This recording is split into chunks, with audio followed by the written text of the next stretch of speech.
Assalamualaikum dan selamat siang teman-teman.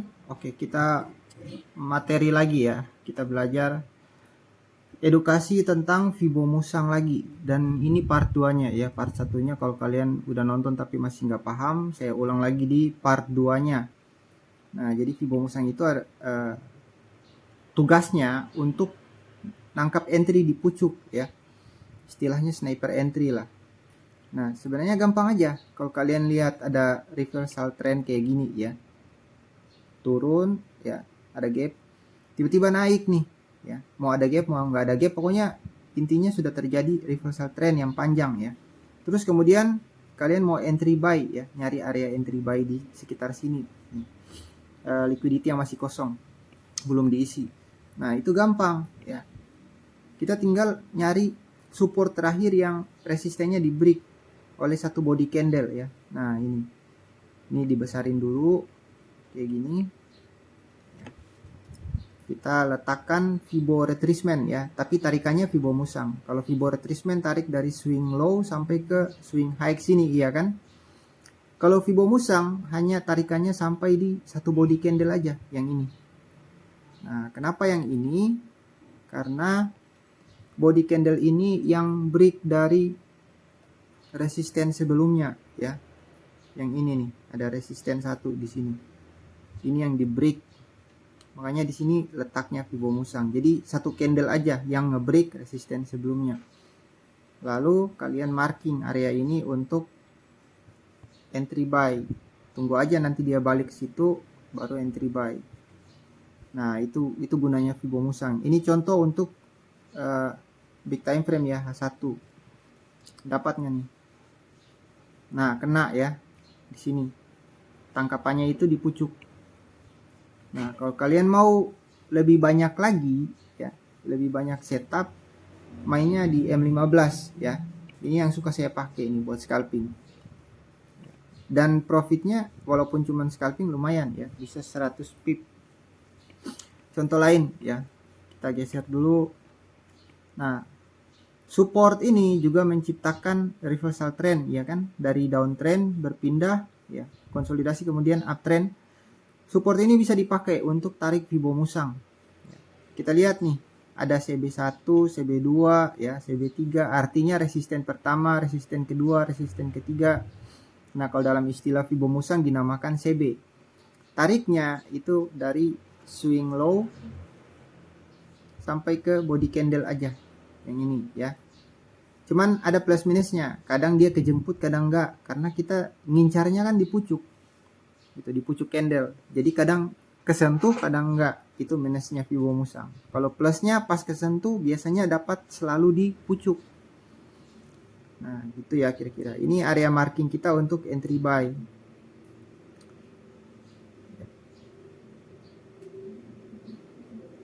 Nah, dapat nggak tuh? Dapat ya di sini.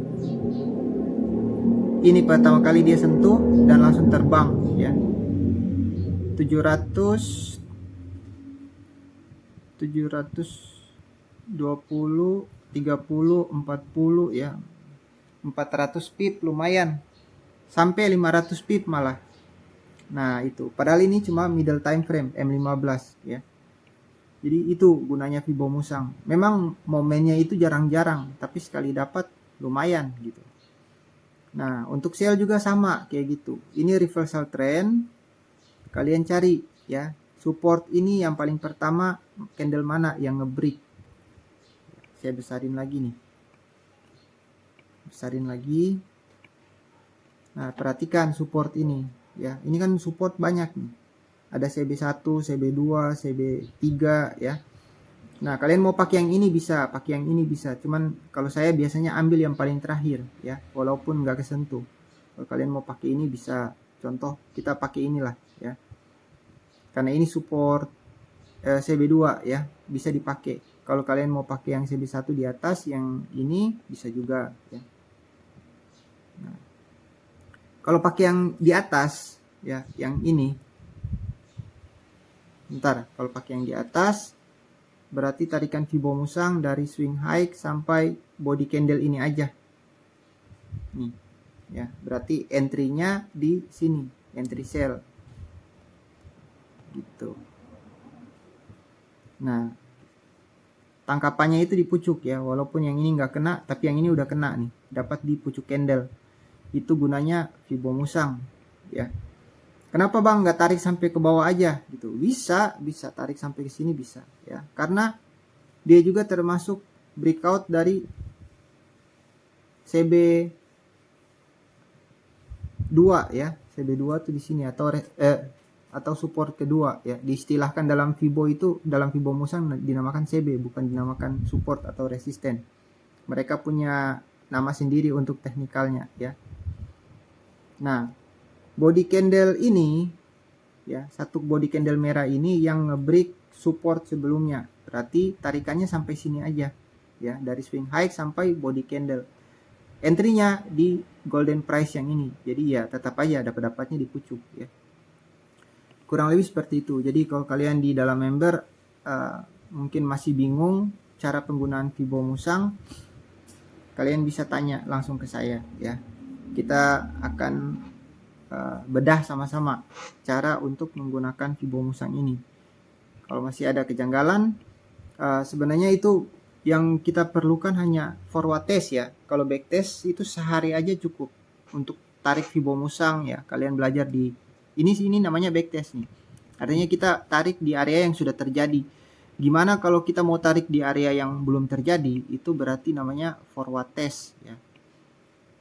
Gitu kira-kira.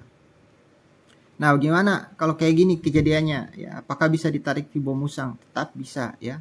Ambil di area terakhir yang reject di sini. Berarti di sini kan nggak ada support yang di break.